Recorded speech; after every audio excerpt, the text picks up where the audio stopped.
Next one, 4 numbers are in AP. 4 numbers ఏపీలో ఉన్నాయని చెప్పేసి చెప్తున్నారు వాళ్ళు. The sum of first and last term is 8. First term last term అవి రెండు యాడ్ చేసుకుంటే 8 వస్తుంది.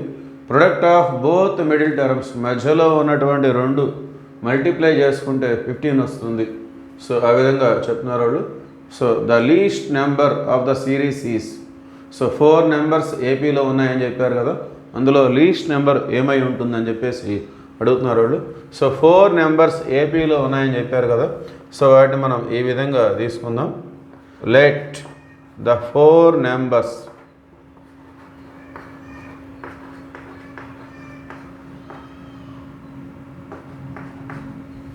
Are a minus 3d, a minus d, a plus d, a plus 3d.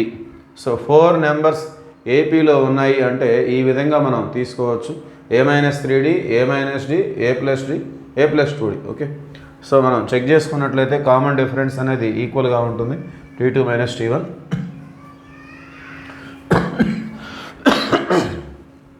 Some of first and last terms is 8.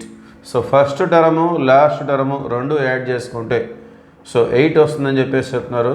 So a minus 3d plus a plus 3d is equal to 8. So plus 3d minus 3d cancel అవుతుంది. So 2a is equal to 8, a is equal to 4. So first term మనకు వచ్చేసింది. అట్లానే product of both middle terms, మధ్యలో ఉన్నటువంటి రెండు multiply చేసుకుంటే 15 వస్తుందని చెప్పేసి చెప్తున్నారు వాళ్ళు.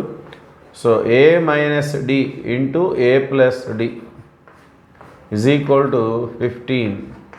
Okay, so a minus d into a plus d అంటే a square minus d square is equal to 15. a అంటే మన దగ్గర 4 ఉంది, సో a స్క్వేర్ అంటే 16. 15 లెఫ్ట్ సైడ్ వస్తే minus, so d square right side వెళ్తే plus. So there four d square is equal to 1.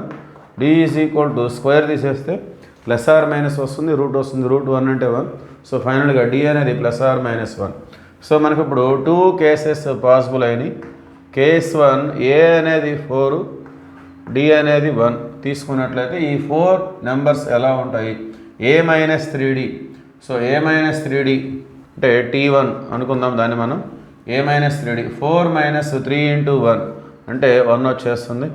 So అట్లానే t2 a minus d 4 minus 1 అంటే 3 వస్తుంది. So t3 a plus d 4 plus 1 అంటే 5 వస్తుంది. అట్లానే t4 a plus 3d 4 plus 3 1 జా 3 7 వస్తుంది. So AP అనేది ఈ విధంగా ఉంది 1 3 5 7. ఓకే, సో మరి ఈ కేస్ 1లో మనకి లీస్ట్ నెంబర్ ఏంటి? 1. ఓకే, కేస్ 2 కూడా మనం చెక్ చేసుకుందాం. సో a అనేది 4, d అనేది -1. సో ఇప్పుడు మనం a మైనస్ 3d క్యాలిక్యులేట్ చేసినట్లయితే so t1 4 minus 3 into -1. So minus minus plus అవుతుంది, 4 plus 3 7. Okay, t2 a minus d 4 minus of -1 4 plus 1 5. So t3 a plus d 4 minus 1 3. t4 a plus 3d 4 plus 3 into -1 4 minus 3 which is equal to 1. So ఇక్కడ కూడా మనకి ఏమొచ్చింది? 7 5 3 1. So 1 is the least number. Okay, therefore the least number is 1. Therefore option D is the right answer. Okay, thank you.